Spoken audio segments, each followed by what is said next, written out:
there are so many reasons why I got into teaching. One of the best things is the light bulb moment. When you see a pupil suddenly understand something, that's really, really special. Every child is so full of potential, and the thing that makes me proudest to be a teacher is seeing them realise what they are capable of. I don't think any other job can give you the same satisfaction. That's why I chose to teach. You could get £26,000 tax-free to train. Search Apply to Teach. Selected subjects only, subject to eligibility. All right, GTR listeners, anybody from the South Florida area, you're welcome to check out a screening of The Messengers, a podcast documentary. This is the first and only screening here in Miami before it goes to iTunes. So it's going to happen May 5th at 7:30. That's Friday, May 5th at 7:30 p.m. at the Manuel Artemet Theater. That's 900 Southwest 1st Street. For more information, go to gamertagradio.com, and hopefully we'll see you there. Ladies and gentlemen. Ladies and gentlemen. Podcasting since 2005.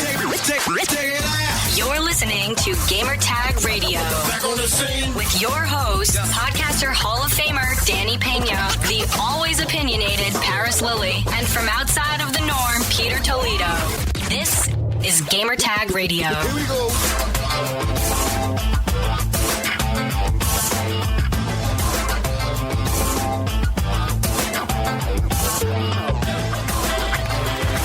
Welcome to Gamertag Radio, episode 654. This is your host, Danny, and joining me this week, Pete is in the house. Yo. What's up, man? Paris is not here for this episode. He's on vacation. Yeah, he's back home in the STP. Yeah, so he will join us soon. So stay tuned. All right, so head over to gamertagradio.com or play.it/gamertag and listen to our past episodes. And also you can find us on iTunes, Stitcher, Spotify, TuneIn Radio, and other podcast directories. Send us your feedback or questions. Give us a call at 786-273-7GTR. Email us at fanmail@gamertagradio.com or leave a message on speakpipe.com/gamertagradio. All right, so later this week, Thursday, we're going to have a special guest, AJ Mendez. You know AJ, right, Pete? Not really. Former wrestling, WWE wrestler. She's going to be on our show. Yeah, wow. She's going to be on our show to promote her book, Crazy is My Superpower. So I can't wait for that.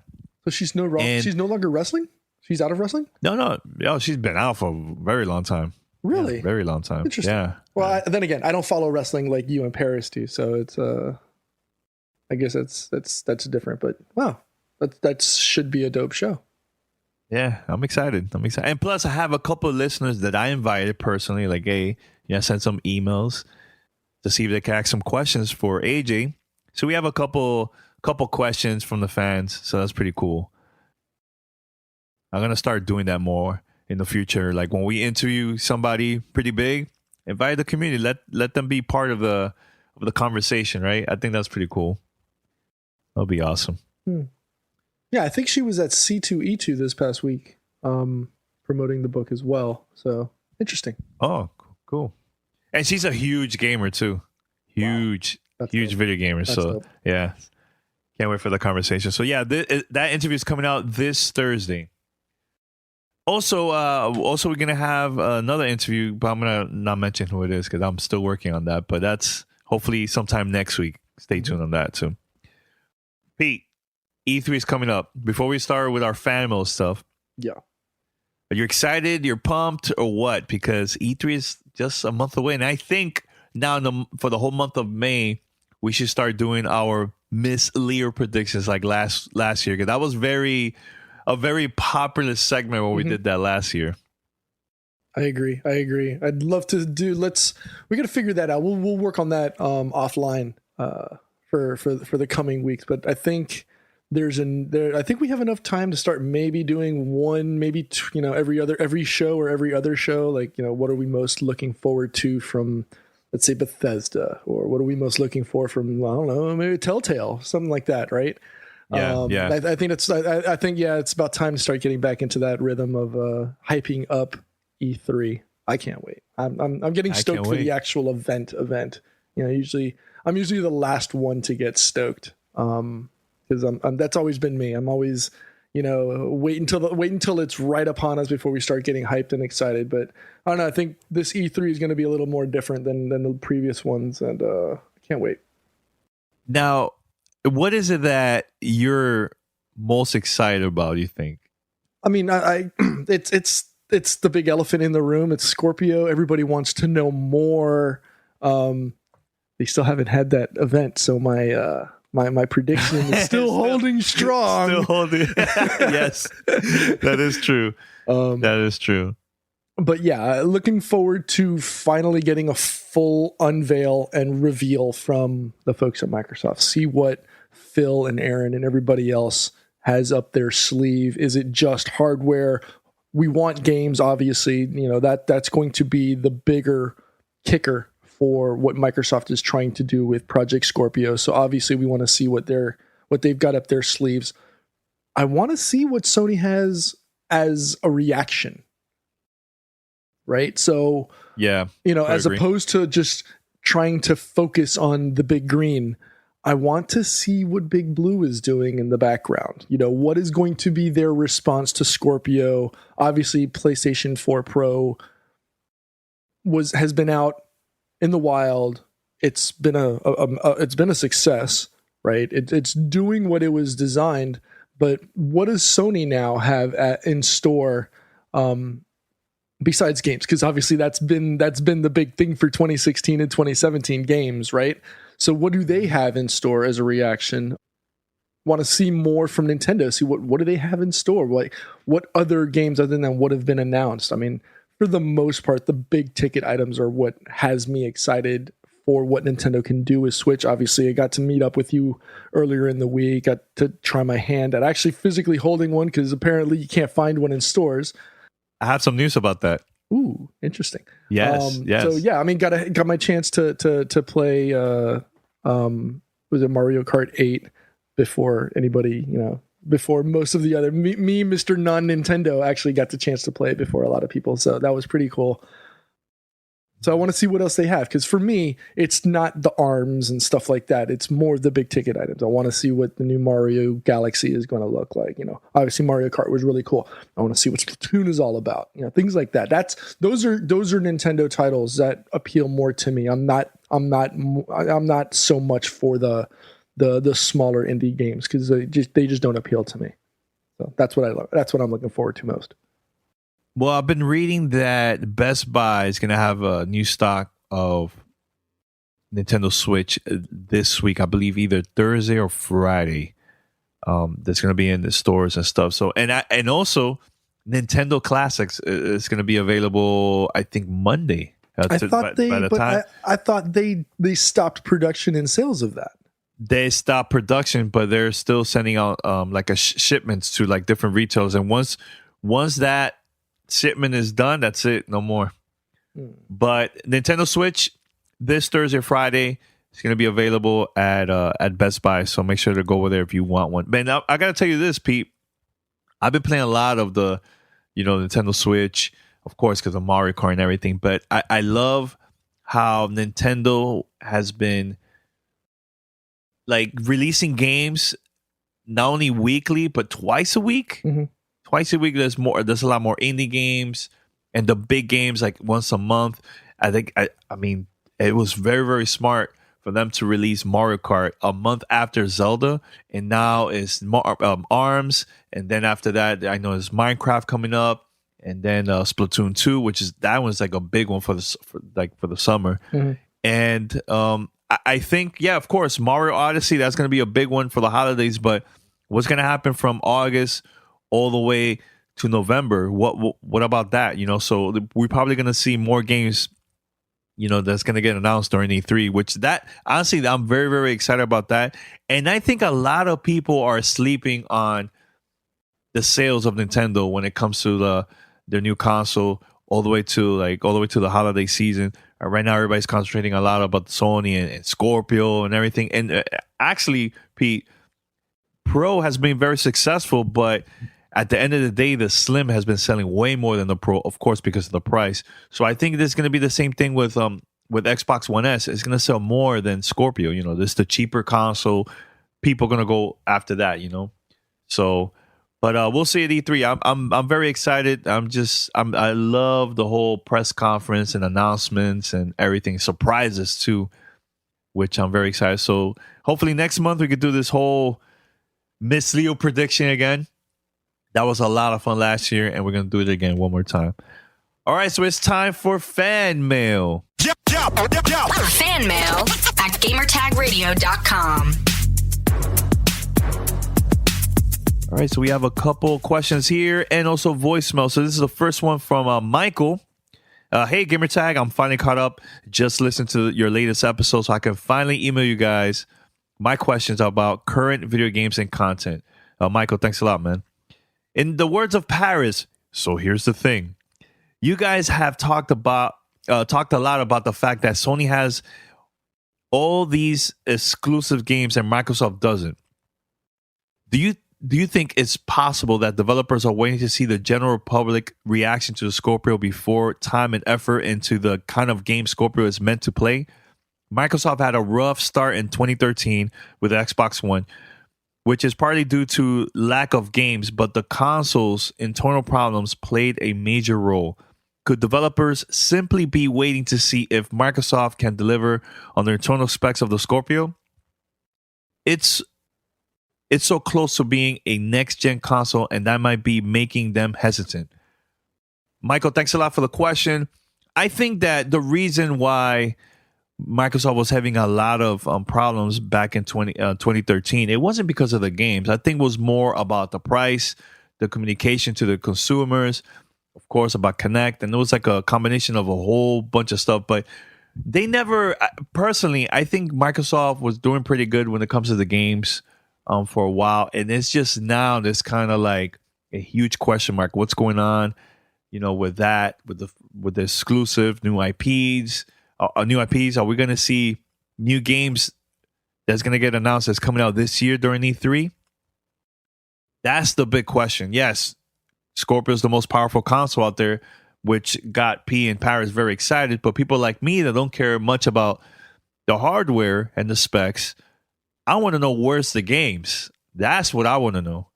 So, P, what do you think about this question from Michael?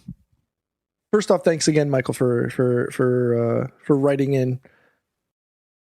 I believe it's multiple things that are feeding into. Yes, you know, the original launch of and it's for the most part has been for most Microsoft developed hardware. There's always been that specter of issues from a hardware perspective, and could it potentially scare a developer? If it's a first party, yes, because it's something that is primarily going to be played or only going to be played on their device. Something from a third party perspective, maybe I would think it would be less, simply because if it's not, if it doesn't, and obviously we're, you know, all kidding aside, there have been issues in the past with, you know, the Xbox and Xbox One with the Red Ring of Death, and then the Xbox 360 had the Red Ring of Death. Xbox One had, you know, a couple of hardware issues and hiccups, but for the most part, they get fixed and they move on.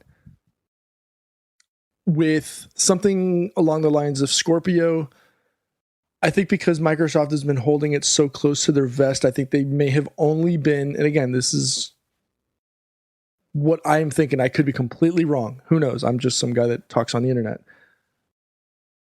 But it's, at the end of the day, Microsoft has to put dev kits in the hands of developers to be able to publish games at launch, shortly after launch, and moving forward. So they can't just throw these at them at E3 and say, okay, we want games on launch day, let's say in November. I'm just throwing out a random month now.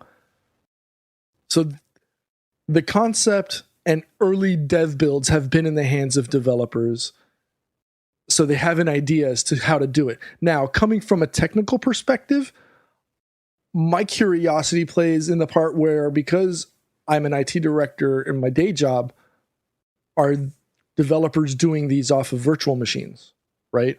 Let's develop against a virtual machine that has the same hardware specs as a dev kit.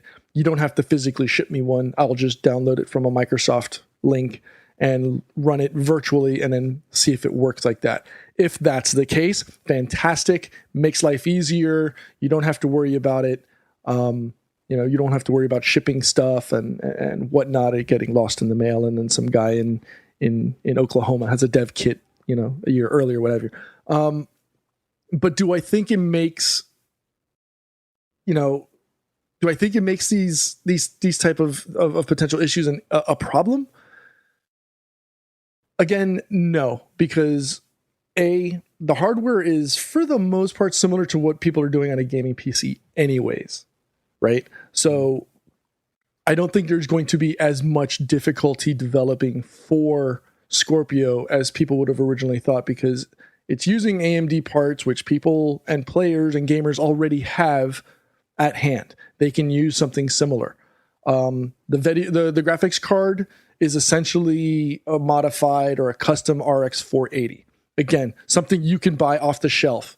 Maybe not as readily, but yes, it's something you can buy off the shelf. So at the end of the day, and since it's essentially running on the Xbox One OS, which is Windows 10, Windows 8 Vista, or whatever, or not Vista, but Windows 8, Windows 10. Vista. I know, sorry. That was actually Xbox One, or the Xbox 360 was essentially running on something like that. But yeah, it's essentially running on an Xbox OS in the background. It's a very, very stripped down version of it, but it's essentially running a Windows OS. So it's not like it's not like they're not already, playing on it. There's always going to be that specter of concern of, is there going to be a hardware issue? But developers and publishers have those NDA agreements with the Microsofts and the Sonys and the Nintendos to develop games in anticipation for launch. So I don't think they're waiting. Remember, developers are going to have the specs way more in advance than the consumer and the press and the media. These are just NDA agreements that they're bound to, that they can't discuss. So I don't think there's an issue. I don't think it's an issue of the developers waiting. I think it's just developing on it and just holding it away from the ears or the eyes of the prying media and consumer. All right, so we're going to play this voicemail from a new caller all the way from Germany. Hi, my name is Daniel from Dortmund, Germany. First of all, excuse my English and my German accent. I'm hoping I'm doing all right. I'm a huge fan of your show. I'm listening to it since about a year. And lately there have been some discussions about you guys arguing a lot, but I have to say I like it, and I think it's great that you have different opinions, and it gets a discussion and an argument going, and I like it. Xbox fanboy, which is rare in Germany. It's a PlayStation country. But I have to agree with you guys. I'm really excited for Project Scorpio, but we have to get the games right. And I'm wondering what your opinion is, if there are going to be any new IPs we don't know about yet. I don't talk about Crackdown 3 or Forza or Halo or anything, because I really believe there have to be some new exciting games. Well, keep up the good work. Love listening to you. Have a great day. So, first of all, thanks for the voicemail. That's pretty cool, getting listeners, international calls from everywhere. That's awesome.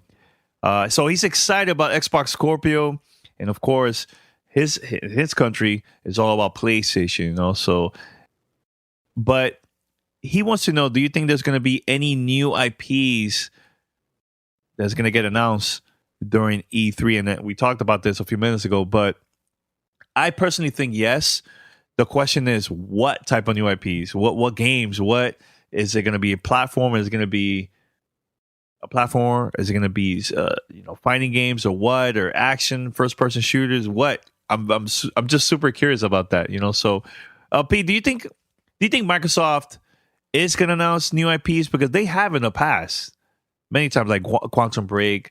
Some people didn't like it. Some people did. it's like in the middle with the feedback with that one, you know. So Scalebound got announced but got canceled. What'd you think? I mean, we know Crackdown 3 is on the way. We know Forza Horizon is going to be coming soon. New IPs.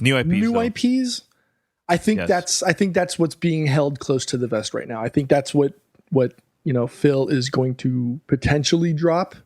We have no clue. I mean, it could be something as subtle as a game from the original Xbox One launch. Hell, it could be who knows. We have no clue what it could be.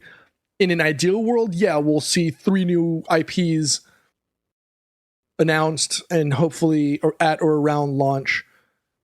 My concern is the last couple haven't really succeeded as much as we hoped, as much as the hype was there for. Everybody fawned over Recore. And unfortunately, Recore didn't succeed as well as they thought or as well as they wanted to. We saw the same thing with the Quantum Breaks, Sunset Overdrive, unfortunately, and that's the gamble you take on new IPs sometimes, right? You don't know. Agree. That's the magic question. Just because it's a new IP that hasn't ever been, broached or developed doesn't guarantee it's a success.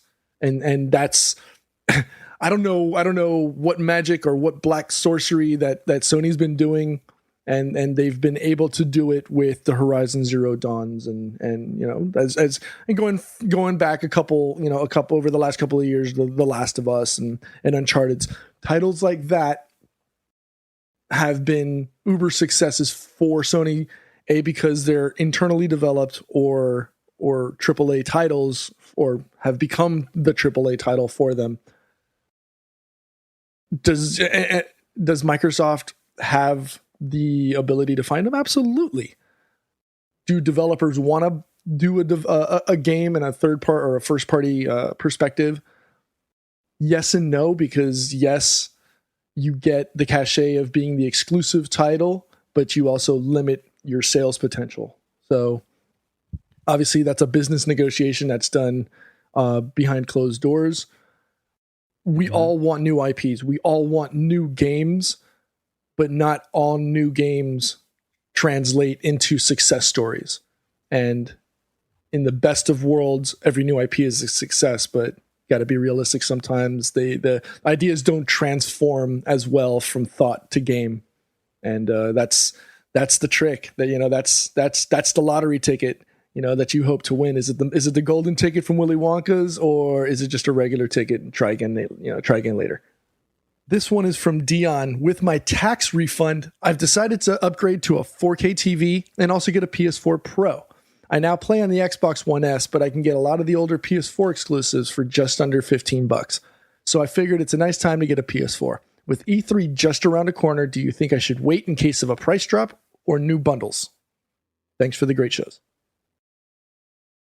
All right, so I'll answer this one. Thanks, Dion, for the email. Of course, the price is going to go down because Sony knows that Xbox is going to announce Xbox Scorpio and so on. The question is, how much are they going to go? Like when it comes to the price drop, I think it's going to be $50 less compared to when it came out last year, and also the Slim probably going to go down in price too. That's what I think during E3. So, like Microsoft, they're probably going to do the same. Announce a price drop for the Xbox One S and announce, the official price for Scorpio during E3. So now the question is, when are they going to drop this? I think it's going to happen between like last year, September, October, all the way to like the holidays and stuff. So that's my prediction. Pete? Yeah, I mean, holiday season is always the best time to get a bundle, because that's, when manufacturers want to get as much product out, into the consumer's hands. Will we see a bundle, like a launch bundle for Scorpio potentially? Will we see the other products getting bundles to counter sales? It's possible. I wouldn't be surprised. Just depends on whether, how hot is that fire burning in your wallet. Can you hold and wait and see? I mean, the wait and see approach never hurts. It's not like you're going to find it. It's not going to be like Nintendo where you're not going to be able to find it. You'll find it. There's always stock for Xbox and PlayStation hardware in the stores. So just depends on how deep that fire burns in your wallet and pocket. Can you wait? That's up to you. And depends. I mean, if you're playing now on Xbox One and you haven't had a chance to play some of those exclusives, like the aforementioned Uncharted 4s or Horizon Zero Dawn, now might be a good time to buy them, simply to be able to play through those exclusives, so that when the E3 and the Gamescoms and the holiday season comes up, you've finished with those gameplays and you can start buying the new games that come out and start to enjoy those as they come out live in real time. All right, so here's another email. This is from Charles. Hi, GTR crew. I sent an email a few months ago saying that Scorpio should have an option without a controller, and you guys laughed at me. Microsoft could be telling Phil Scorpio has to be $500 or more. And then Phil says we should make a controllerless SKU at launch to save $50. If it's over $400, it's not made for moms to buy. It's for gamers who will understand. Also, the players with the Elite controllers will be the first to buy Scorpio. Please rethink this is a good idea or not. Chuck, aka Xbox Superfan. Charles, thanks for the email. And first of all, that's not going to happen. Scorpio is not going to come out without a controller. That's just ridiculous. Imagine somebody that's buying an Xbox for the first time and they buy the system and there's no controller. Then they have to go out and buy another controller.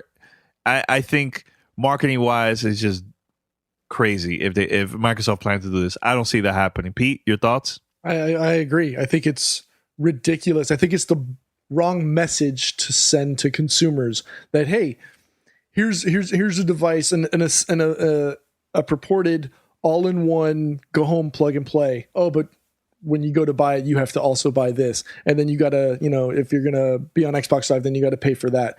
It's the wrong message to send to consumers, especially with all of the damage control that Phil has successfully done since he came on board at Microsoft. The last thing you want to do is throw that confusion. I don't think, as people have tried to say on the internet, that the Elite controller is going to be included in there. I don't think that's I don't think it's going to happen. Would it be the wrong thing to do? No. I mean, I think it would be pretty cool to have the Elite Xbox console with an Elite controller. I think that would be a cool packaging. Whether it actually happens or not, I don't know. That would just devalue, I think, in my personal opinion, what Scorpio's price tag would be, considering it's a $150 controller. That would essentially make it a $350 Elite console. So I don't think you'll see that bundled in there. So yeah, unfortunately, Chuck, I think you're going to be wrong on this. So. Big time. All right, so we'll play another voicemail. This is from a caller all the way from Orlando. Hey there, Gamertag Radio. This is Brandon from Orlando. On your episode 649, you guys talked about how they were going to showcase Scorpio's power during E3. Personally, I think that they should do it through Halo 5 and specifically the Forge mode, because you have to remember, they're going to be showing this to a wide audience. A lot of people, even though the number of people who have 4K TVs is on the rise, there's still not enough, realistically, to showcase the real visual performance difference between 1080p 60 FPS and 4K FPS. 4K 60 FPS. All right, so Microsoft should show Halo game at E3 to so people can see the power of the Scorpio, which I think that they are going to show it maybe towards the end of the press conference. They probably could do that and to promote the Scorpio and just focus on other titles and new IPs that's get announced during E3 and save that at the end with Halo. I think that would be a great move. Going back years back, I remember I was at a Microsoft press conference. Actually, it was Peter Moore that was hosting the event, and Bill Gates also showed up at the end, and they showed Halo 3 for the first time, the trailer. That was, to me, my favorite Halo trailer ever. And that's how you do it, right at the end. They're like, oh, yeah, we have one more thing, and just show the trailer and just end the press conference like that. I think that's, to me, is better than just putting it first. It's like, to me, it's like man, we don't have not enough content. Let me just put it first instead of having it at the end. So that's what I think. Pete, I think they're going to. I think they're gonna go off with Middle Earth Shadow of Mordor. I think that's first, yeah. I think that good. would be a really, really strong message, and a great environmental game to be able to show what Scorpio can do. I think other titles we're definitely going to see, or obviously they're going to be their first party game. So we're going to see Gears 4 in 4K glory on the screen. We're going to obviously see Forza. I mean, in an ideal world, and obviously we're going to see Crackdown 3, I think, as well, because it's getting closer and closer to their potential launch. I would love to see Project Gotham Racing come back, but because they already have Forza as their primary racer, I don't think there would be anything. Although, I guess in an ideal world, what I was going to say was, like a Forza Project Gotham. Nah, that's not going to come back. I know. I've been drinking coffee, and I think the caffeine just hit me now. Yeah. But I think those are going to be the titles that really, really showcase what Scorpio can do. So I think that first party lineup of Forza, Crackdown 3, Gears 4, in 4K, and then Shadow of Mordor. I just think the environmental effects alone of what Monolith can showcase on a screen with the history and lore of everything in that experience of Mordor, it's just going to be insane. I think it's going to be a really, really, really good opportunity for them to just showcase, here's what it can do, here's what it's going to look like. Enjoy. I personally think that if Microsoft really wants to start with a bang, something huge and big, either announce a game that nobody had no clue that was coming out, like say, for example, Perfect Dark, a new Perfect Dark game, first announcement, boom, or a new IP that if they're confident to show something strong and big, and at the same time show the power of the Scorpio, they should show something new. If they show something like Halo and games that people already know, I don't know. I think that's, to me, it's like the easy way. Show something big first, and then all those games that we already know, show it later during the press conference. Remember, they have 90 minutes to change our minds and to convince us to buy the Scorpio. So I think that personally, that's what they should do. All right, so we have so you're gonna say something? No, I was gonna say one last one that just popped up into my head. Was State of Decay 2, maybe?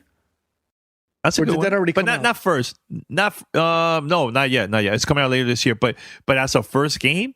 No. I think they're going to come out with the ones that we already expect. It's the ones that we don't know that I think they're going to hold off to the end just to go out with a bang. You don't want to blow that load at the beginning of the show and then everything is a slow taper down. No, you want to hype it up with everything that people are knowing but haven't seen a lot of, and then at the end is when you drop that big unknown that nobody was aware of, that only like 3 people at Microsoft were aware of, that Phil, Aaron, and one other person knew. But that's it. And then you drop that, and then everybody walks out of that press conference like, wow, was not expecting that. And then that becomes the talking point for the next 2-3 hours on Twitter. All right, so Pete, we have a sponsor for this week, right? For this episode? Yes, we do. Sweet and sour salmon with bok choy, carrot, and ginger fried rice. Parmesan crusted chicken with creamy fettuccine and roasted broccoli. I mean, that sounds good, right? It sounds like something you would want to eat. And it's meals like these that make Blue Apron the #1 fresh ingredient and recipe delivery service in the country. Blue Apron provides you with an amazing variety of meals that you can select or get a grab bag of sorts selected by the Blue Apron culinary team. Either way, each meal you receive from Blue Apron comes with a step-by-step, easy-to-follow recipe card and pre-portioned ingredients, and the typical meal takes anywhere from 40 to 45 minutes. Time is money, and not only do you save time by not having to go to the store, but for less than $10 per person per meal, Blue Apron delivers great tasting, seasonal recipes along with pre-portioned ingredients. I mean, I can't tell you how many times I've bought a bunch of cilantro parsley for a meal and only used a little bit of it, and the rest of it ends up in the garbage. So you're saving time and money, and you get a great meal all at the same time. So all you got to do, check out this week's menu, get your first 3 meals free with free shipping by going to blueapron.com/gamertag. You'll love how good it feels and tastes to create incredible home-cooked meals with Blue Apron. So don't wait. That's blueapron.com/gamertag. Blue Apron, a better way to cook. Thanks, Blue Apron, for being the sponsor for this episode. Welcome to Play It, a new podcast network featuring radio and TV personalities talking business, sports, tech, entertainment, and more. Play it at play.it. Back on the scene. This is Gamertag Radio. All right, so let's play another voicemail. Again, this is about Scorpio. Let's play right now. Hey, what's up, Gamertag Radio? It's Benny Corona. Everybody's talking Scorpio. I'm going to try to be plain out about it is the point I'm trying to make. Hopefully you guys follow what I'm going to be asking here. Scorpio, a lot of people think it's a next-gen console. It's just considerably more powerful than Xbox One, traditional version, or the S. Microsoft keeps insisting it's still part of this generation. It will be called Xbox One something. I think we all can agree with that. But what if what Microsoft is doing and what they're so proud of in designing Scorpio as far as the hardware is concerned is upgradability, not for us, the consumer. It's a console, it's a closed platform. We're not going to be upgrading anything. But for Microsoft, when Sony finally unleashes PlayStation 5 and however many teraflops it can do, Microsoft can take the base hardware that has already been in manufacturing, and as time goes on, those costs come down to manufacture the system and upgrade it. Call it something else, the next variation of the Xbox 8K or whatever. But to go toe-to-toe with the PlayStation 5, they upgrade the RAM, they upgrade the GPU and the CPU, not too unlike what Nintendo did when they upgraded from GameCube to the Wii. Hollywood and Gecko, the CPU, GPU were the same. They just clocked them at a higher speed and increased the RAM and essentially resold us a GameCube with the DVD drive and motion controls. And they did the same thing when they upgraded to the Wii U, 3rd generation GameCube, GPU, CPU, and again, an increase in RAM and another disk control method, but still, for the hardware side, they pretty much were 3rd generation, and they kept doing this upgradability. Maybe Microsoft is using Scorpio not necessarily as next gen now, but next gen for potential upgradability of that base hardware. And then when the true next gen comes, Sony comes out with the PS5 and announces specs or whatever, all Microsoft has to do is say, we were ready for this. This is why we're so proud of Scorpio and why we made it so powerful in the first place, so developers can get accustomed to running 4K 60-frame graphics engines, still be part of last gen, but be ready for true next gen. And since they're already familiar with our hardware, by increasing our RAM, our GPU, CPU, repackaging Scorpio as another Xbox for the next generation, it might work out. Tell me what you guys think. Let me know. Okay, yeah. So what Benny was essentially saying is it's going to be an upgradable closed system. But isn't that essentially what every other console has been since day one? It's been an upgrade of the previous component, like, PlayStation, 4, and then PlayStation 4 Pro, and then here we have Xbox One and Xbox One S, and then Scorpio. As we've said, and Ledbetter said this as well on Digital Foundry when they were able to announce the specs for Scorpio. Mm-hmm. In comparison to the original Xbox One that launched in 2013, Scorpio is a full leap. It is in my eyes, and I think in Ledbetter's opinion as well, it is the next gen to the Microsoft platform. If you try to compare it to what PS4 Pro did last year when they launched, then yeah, you can say that it's a mid-gen or mid-generational jump.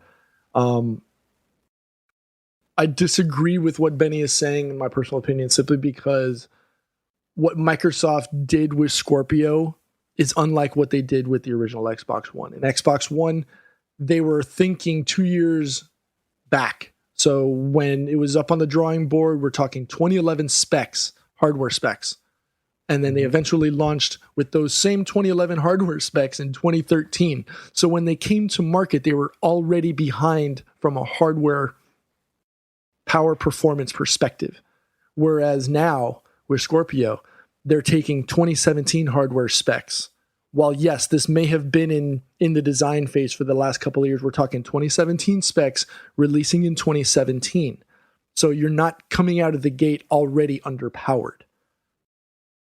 So by staying current with current gen hardware, it's what is allowing Microsoft to say and hopefully do this 4K gaming stuff when it launches. And, you know, from everything we've seen so far, as long as you're in that first party realm, you're going to be able to take full advantage of all of that hardware. The question is going to be the third party games. Are they going to be able to, are they going to want to have to develop extra to be able to deliver that 4K performance across the board for all of their titles? Mm-hmm. And remember too, if we don't see a game, like let's say a third party game that get announced during the Microsoft press conference, remember sometimes companies like Ubisoft, Bethesda, EA, and so on, they like to save those big announcements for their press conference too. So we have to wait a couple more days to see if we're going to see any games that probably Microsoft has a marketing deal with that's going to get announced during their press conference, like the third party conferences and stuff. So yeah, Pete, you want to read another email? Yes. Let's go to, I know I'm going to butcher your name, but I'm going to do my best. Hi, GTR. My PC is dying and I'm planning to buy a new one. I'm thinking of buying a gaming PC, although I'm more of a console guy, but I rarely play my Xbox One. Should I get a decent PC and get the Scorpio, or should I just jump to the PC master race? P.S. I don't know why, but when Danny interrupts, I think of the toasty guy from Mortal Kombat. Just saying. Toasty! Keep up the great work. Yabsum from Puerto Rico. Thanks for the email, man. Yeah, thanks a lot. Appreciate it. Really wish Paris was here for this one. Obviously, because him and I like to wear the PC mustard race cape. It depends on what your financial situation basically stands. As Paris and I have said, there's no real reason to jump to to Scorpio if you have an existing gaming PC. The only concern would be who and where you want to play. So if what you play is a lot of multiplayers and a lot of your your friends are online on Xbox One, it may make more sense for you to go get a Scorpio, unless Microsoft says, yeah, we're going to allow you to do that whole PC, Xbox One, or Scorpio in this case, and be allowed to share your friends list and play. I don't think it's going to happen. And if it does, it's not going to be upon launch.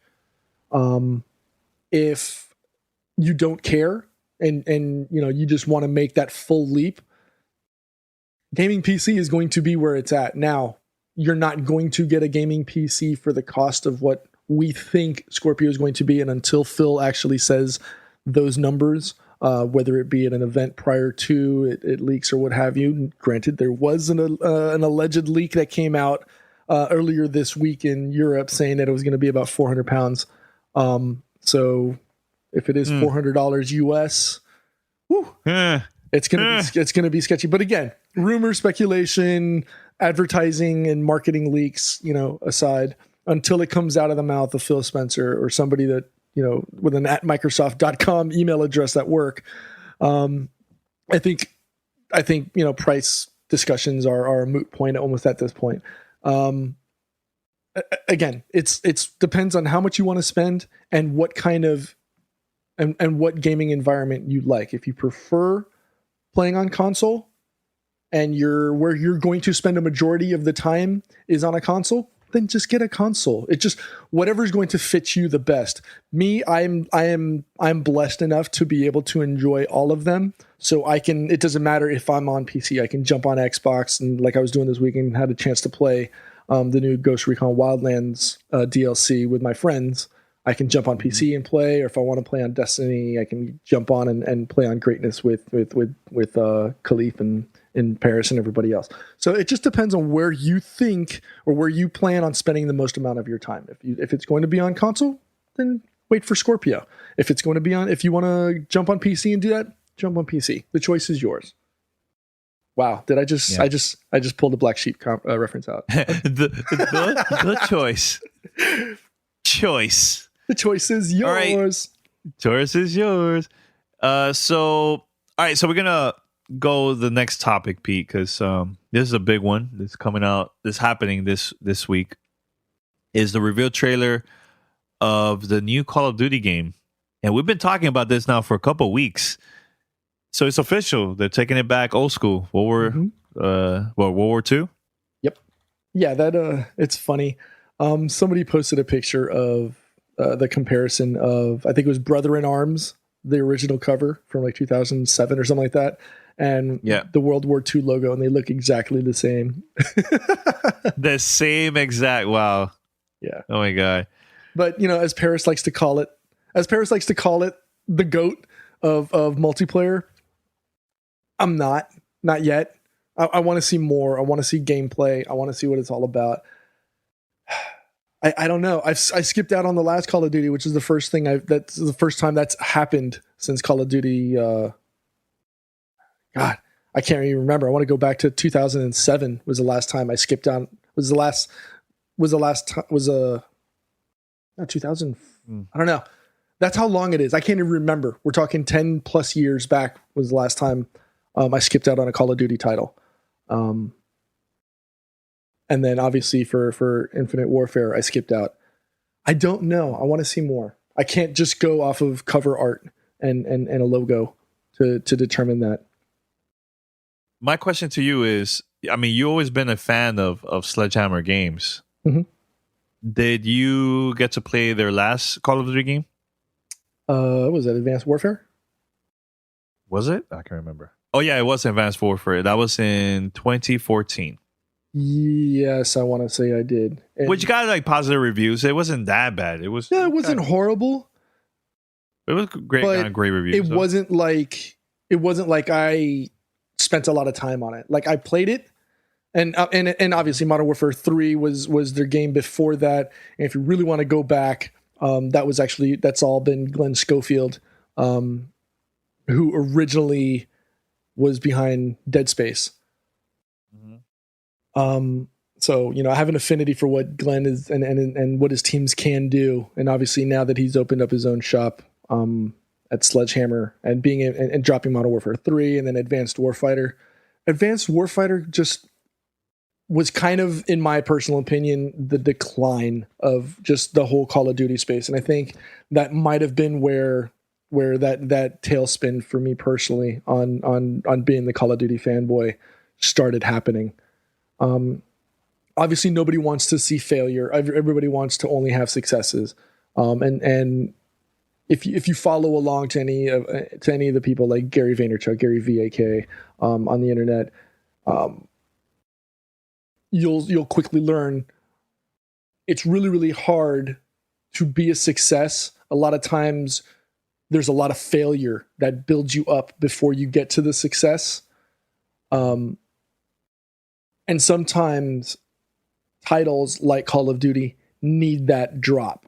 They need that kick in the gut, or in other regions, to put perspective on where you've been and where you're at and what you're doing, to give you an opportunity to say, you know what? And I'm not saying it was a failure, because apparently it's sold like hotcakes. So to the investors, they loved it. But from a Call of Duty fan perspective, a lot of people started falling off from, Advanced Warfare, Infinite Warfare. Hopefully this is the right kick in the pants for the title, for the IP in general to say, you know what, we understand we did this. It was a success. It wasn't as successful as we thought. Let's do a reboot and start it over. It's kind of like what movies in Hollywood is doing, but unfortunately they've been choosing the wrong movies to do. But hopefully this is enough for them to just say, you know what, let's course correct and do what we should have been doing with this title. So I'm hoping for the best. I hope what Sledgehammer can do, because we've seen the success that they can do. We know they can do it. Can they deliver? And that's what we're hoping for. I mean, it's good that we get to see something different, because they've been focused on the whole futuristic FPS since, I believe, Black Ops 2. That was in 2012.